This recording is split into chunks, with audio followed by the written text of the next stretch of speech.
It is my pleasure to fill in for Christine today. I would say keep her in her thoughts and prayers as well. I think she had surgery yesterday, so she wasn't able to be with us today. She had worked with Hugh to get him here, so I told her I'd step in for her today. Hearth owner Hugh Higgins considers his restaurant the distillation of his life. He began working in the restaurant kitchens at the age of 15. He continued cooking pursuits until his mid-20s, exploring new cuisines and culinary challenges. He then found a new career following his passion for wine and worked in the wholesale wine industry, which I think we heard about, for 24 years. The next 8 years he spent as a downstate manager for Penrod Ricard, where he began honing his knowledge of fine spirits, traveling in the Bourbon Trail in Kentucky, and numerous trips abroad to distilleries in Ireland and Scotland. Hearth celebrated their 8th anniversary last year. He was extremely proud to have his son Seth Higgins as his chef, and is tremendously grateful to the wonderful guests that have helped them survive these difficult times. So please welcome Hugh.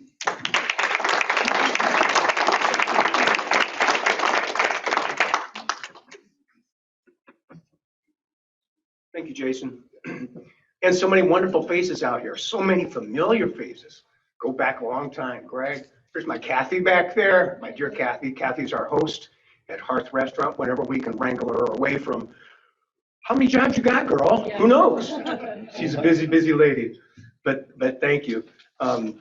It's been a journey that is one that I kind of wanted to have, but it was always kind of in the back of my mind, and I'm glad to see that it finally, came to pass. As it was mentioned, I started cooking when I was very young, and Al, here on the East Bluff where I grew up, I had a really good friend that I grew up with, Kevin Sears, and Kevin and his twin brother Kirk. Their mom worked at a little Chinese restaurant downtown Peoria. You have to go back a few years, but next to Matthew's Music, there's a place called the Bamboo Inn. Anybody here old enough to remember that place? Bamboo Inn, downtown Peoria. Well, she cooked down there, and the family had an emergency in California, and they had to take off. So they were looking for some emergency help, and I was part of the emergency help. So I pretty much just cut and chopped vegetables and ran up and down the stairs to get what was needed, but it was kind of fun, and I kind of liked it. And then fast forward, a little bit later in high school, my good friends had the concession stand at Town and Country Bowling Alley. They're on Forest Hill. I think that's where that one was. So I was a short order cook over there, and a little 36-inch griddle, and it was scrambled eggs, over easy, sunny side up, bacon, sausage, what do you want? Toast, okay, fine, did it. But it was kind of exciting. I enjoyed the kind of the adrenaline rush that comes from the speed and the rapidity of having to, meet people's needs and make people happy. And so I enjoyed that side of the cooking thing. And then I had a brother that moved to Boston in '76. I followed him out, got him settled there, and ended up moving into his apartment there. He was a dishwasher in an Italian restaurant. And I said, well, I need to make a little money. So I walked in. He said, maybe I can get you another dishwashing job. All right. But the owner and I had a nice chat. And I mentioned that, I used to cook and used to do a little this. And he goes, oh, you can cook? Yeah, I cook. He goes, great. I'll start you off from the pizza station, and maybe you can do this, maybe you can do that. I said, okay, great. Came home, and my brother said, so, how'd it go? And I said, it's great. I'm going to start cooking. I'm going to be the pizza guy. And he's like, well, I can cook too. So it was fun for a while. I got to toss all the dirty dishes to my older brother, and he had to clean up after me. It was kind of fun for a while. But we were lucky. There was a really good chef there that unfortunately was working his way down the ladder. Alcohol had got the best of him, as it does with many people in the hospitality industry, particularly chefs. Very, very tough, very intense job. And but he took a shine to myself and my brother, and we'd have little cooking classes before things got going too busy at night. And we'd decide the night before, and he'd tell me what ingredients to pick up, and we would work on a recipe, and we'd try something different, and I really enjoyed it. And here I am, 19 years old, and getting Food and Wine and Bon Appetit magazine, and trying to figure out how to make certain dishes, and it was just, it was fun. I enjoyed the enthusiasm and the excitement of trying to make something new. And when we came back to Peoria, I became a good customer at Arcade's International Wine Cellar. The wine family, Leo Wine, Boris Wine, owned what was the one really good wine shop in the Peoria area. And I became a regular customer, and I'd bring in my magazine and say, I'm making this beef bourguignon, says I need a red Burgundy wine. I didn't even know what red Burgundy was, but they had good people, and they could steer and direct me. And so I'd make the dish, and I'd pour the wine, and I'd taste it, and I went, I got it. I liked it. I enjoyed wine at an early age. I had an appreciation for good wine, which then fueled my enthusiasm to keep trying to make new dishes in my home and to try and get better at those things. And I ended up being a tableside cook at a hotel in downtown Peoria, where Peggy Maloof, where she works right now. It used to be called the Continental Regency Hotel, which is now 4 Point Sheraton downtown. And they had a beautiful little dining room there called the Rain Tree Lounge with fountains and plants, and they did tableside cooking. And so I was the guy who ran a little cart around and had the bow tie and the jacket and steak tartare, Caesar salad, dressing to steak Diane, Velasca, flaming desserts, bananas Foster, cherries Jubilee. You know, it was just a lot of fun, and it was very exciting for me. And I met someone that I ended up wanting to marry and start a family with, and restaurant business is not very conducive for that. So I decided to try and find something else. So because of my wine experience, I thought, well, let's try the wine thing. Maybe I can get a job selling wine. So I found a distributor and knocked on the door, and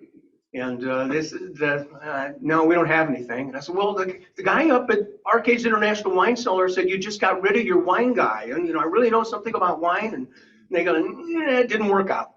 No, we're not gonna do that. I said, okay. And they said, well, come back another time.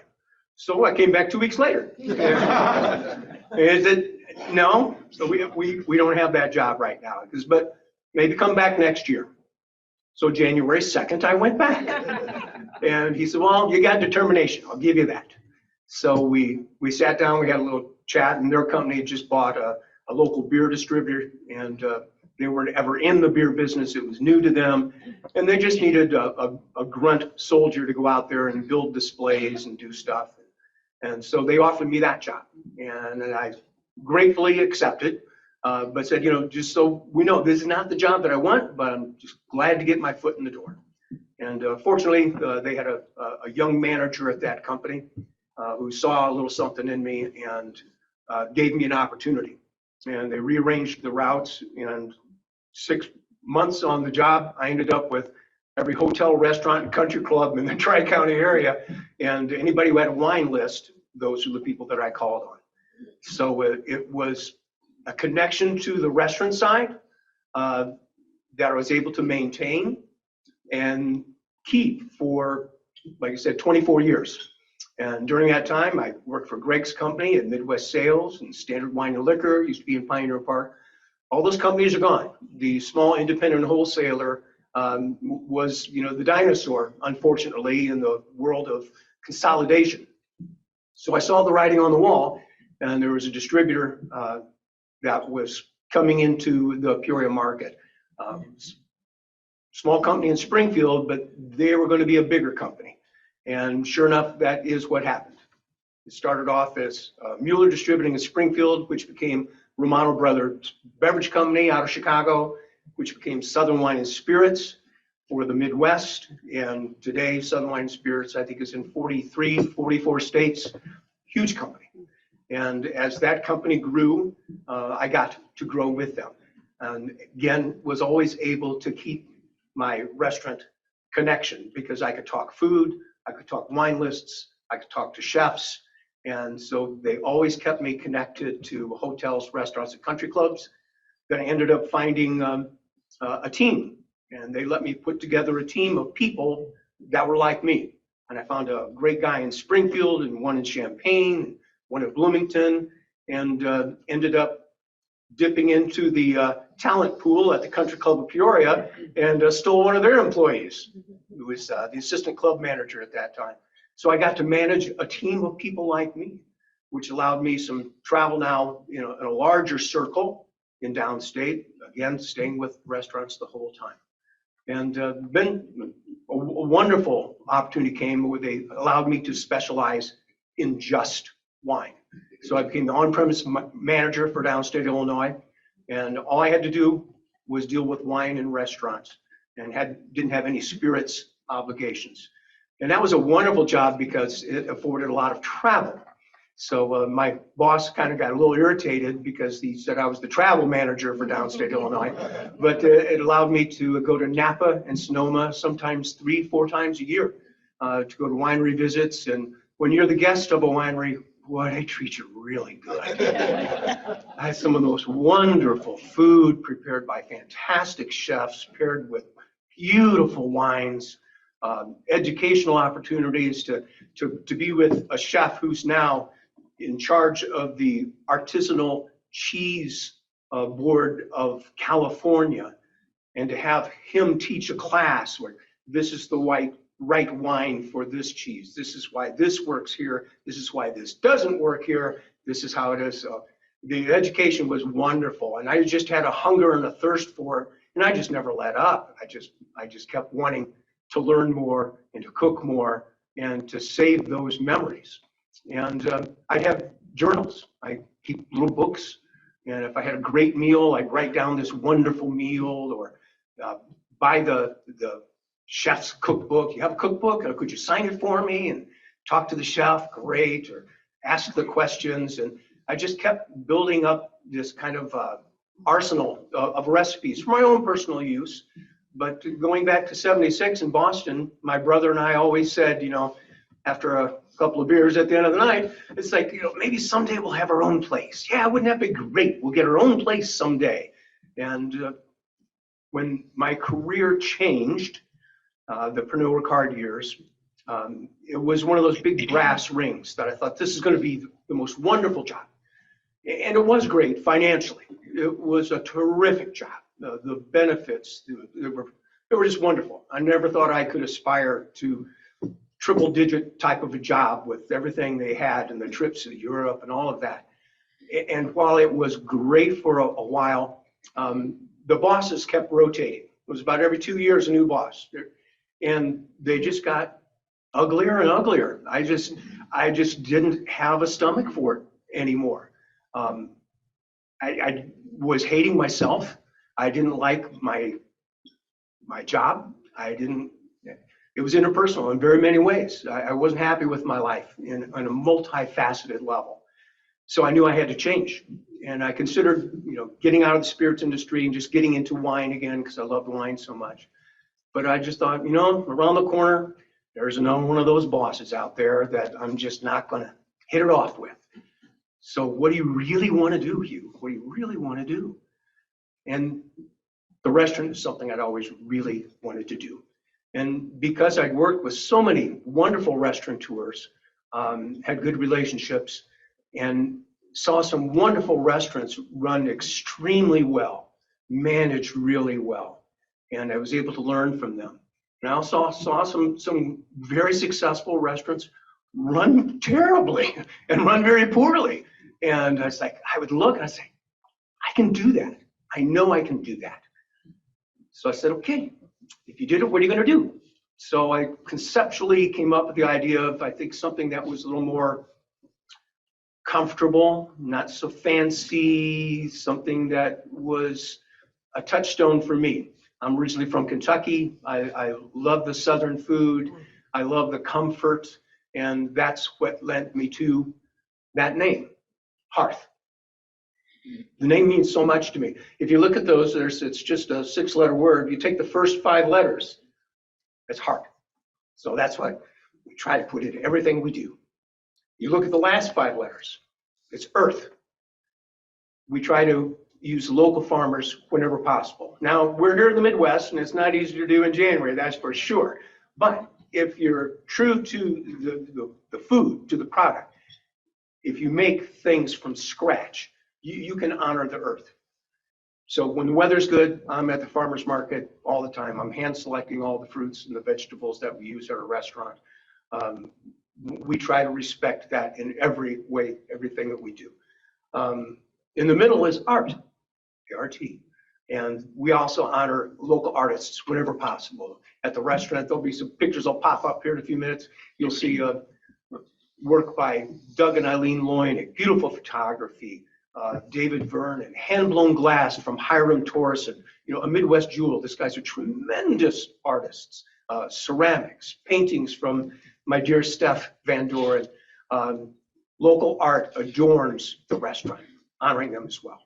And so the last little bit that I found ironic is you'll see the first and the last letters are capitalized.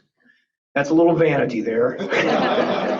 That's my initials. So a lot went into the name alone, and a lot goes into virtually everything that we try and do. We make everything from scratch. Every dessert, every pie crust, every salad dressing, even our chicken stock, we make from scratch, from the bone.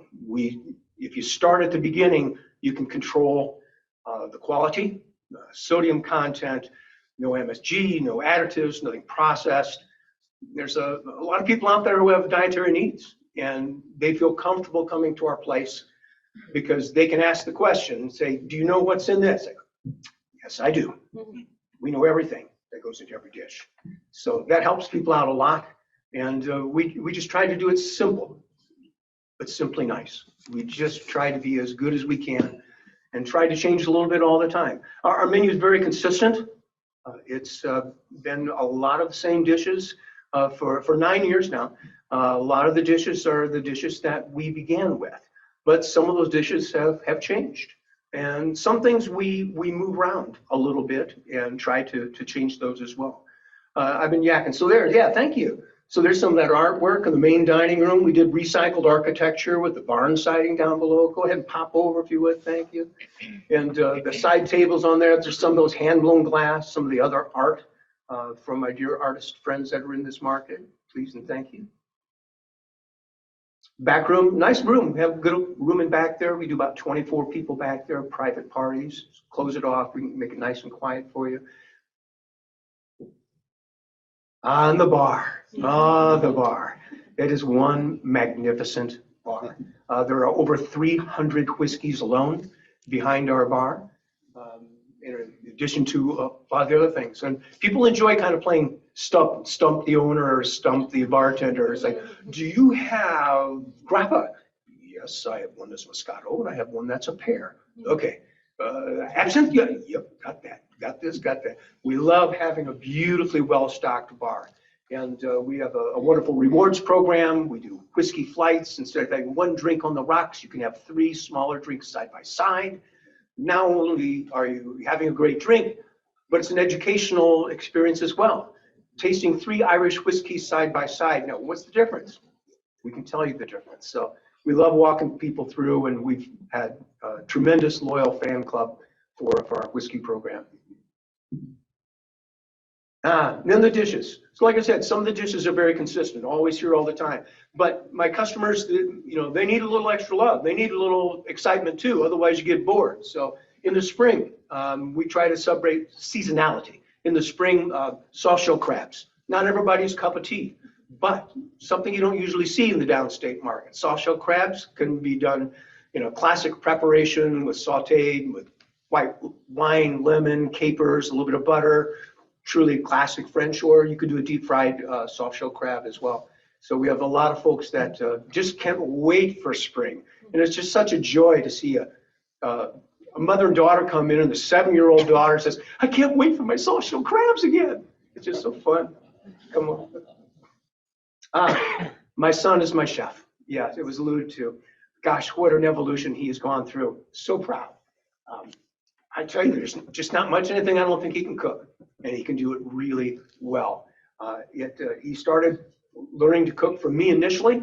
He went to college over to Illinois State University. He was an art major, but because he could cook, needed a little walk around money, he found a good little place over there that liked him and took a shine to him, and they had good basic skills of scratch cooking. So he did really well over there, came back to Peoria and worked at One World Cafe. He learned a tremendous amount at that place, and particularly the discipline of working high volume, high stress. I mean, that's a multi-million-dollar property over there. He did a tremendous amount of business. So learning to work under pressure is something he learned over there. And when I initiated the conversations with Mary Kilpatrick, who was the owner of French Toast, which is where my property is now, used to be French Toast, when we started the conversation of, what are we going to do? What are you going to do? How are you going to do it? Who's going to be your chef? Is he up to the task? And I said, I think he is. I just need to polish him. And she said, well, have him come to work for me for a while. She goes, I'll work with him, teach him what we do here, and kind of get a lay of the land with the building. And so she helped polish him as well. And he shines. He really shines. That guy. Photography, Jill Wakefield, beautiful photographer. She does a great job. She's done all of our promotional work. So hats off to Jill for making that bald guy look a little better. Thank you. Yeah, and in the wine program too. I dearly love wine, always will. Summer, we always have a rosé feature. We do a rosé flight. We were good on the whiskey flights. Well, let's do wine flights as well. So rosé is really now taking off in America. Long time successful in Europe, and now Americans are finally expanding their horizons with beautiful wines like Sancerre. Our number one selling wine by the glass is now Sancerre, French Sauvignon Blanc, absolutely delicious, and the rosés. And here we are in the Heights. I mean, Heights is just such a wonderful place to be. All of us have outdoor dining up there, and when the weather is good, it's just a very beautiful environment to be out there on that sidewalk and enjoy a nice rosé flight. Skate wing, again, we're trying to push the envelope a little bit. Skate is not something you see on very many menus. It's beautiful, delicate fish that is something that a lot of people are not familiar with. Very, very short shelf life. It's a very fragile piece of fish. I've had it many times in different parts of the country, and when it's good, it's great. When it's bad, you'll never eat a bad piece of skate, because a bad piece of skate smells and tastes like ammonia. So big red flag, so you'll never get a bad piece of skate. Strawberry rhubarb pie. I'm committed. Every year, I got to make strawberry rhubarb pie. And even though my son's a great pastry guy, it's just one of those things I feel like, that's my dish. I got to make strawberry rhubarb pie. Seasonality, the freshness. And in the summertime too, off menu, great special. Got sesame crusted tuna, the citrus vinaigrette and the orange segments. It's light, it's bright, it's fresh. So we got to mix things up. We got to keep things new and fresh for everybody. You would please. And I think that's that. Yep. All right, there's that. There was one photo in there that I was hoping at the end. I'm certainly not a technical person by any means, and I have proved that many times over. But there was a photo that we took recently at our company Christmas party just a few weeks ago. And as kind of almost a gag or a joke gift, but not really, to have some camaraderie for all my staff, I bought them all T-shirts. And it was a T-shirt that was inspired by the Late Late Show with Stephen Colbert. And it's a fundraiser for food relief in Ukraine.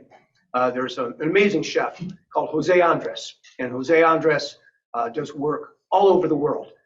He goes where he sees the need with his crew of chefs, and he finds other chefs in those markets to partner with him. And the Colbert Show has found a way to do that. So they have this bright blue T-shirt with this big vinyl picture of a russet potato. And underneath it says, is potato.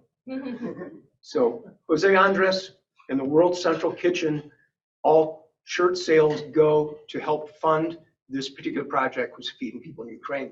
Our shirts were able to feed 500 people. Jose does a great job. We try to give back to our community whenever possible. And I work with the Chamber of Commerce. I work with Neighborhood House. I work with the Peoria Academy. There are so many of you here that our lives have crossed paths in different ways over the course of time. I feel that if you're able to give, you should. So we've tried, we'll keep trying. And that's how Hearth came to be here.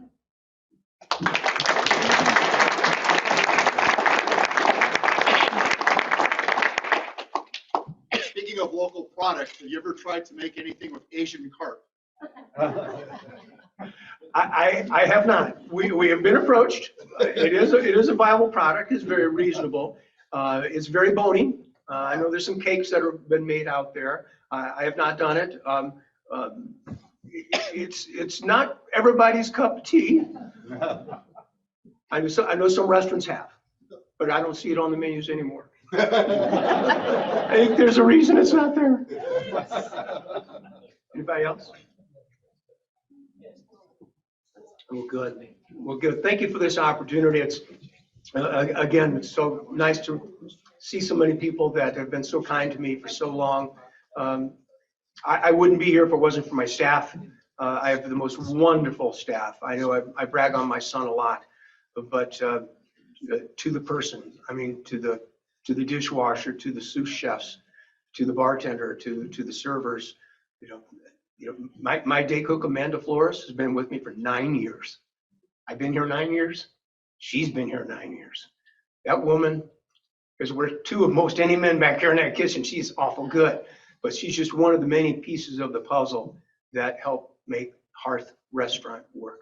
So thank you for your support. Those of you who are curious or interested, at the table before you exit, I have a recipe for you all. One of our desserts, one of our original desserts that I found in California on one of those wine trips. It's an espresso brownie tart that we have since evolved into a flourless version. So for those of you who would like our espresso brownie tart recipe, there's one for everybody here. Okay, thanks a lot.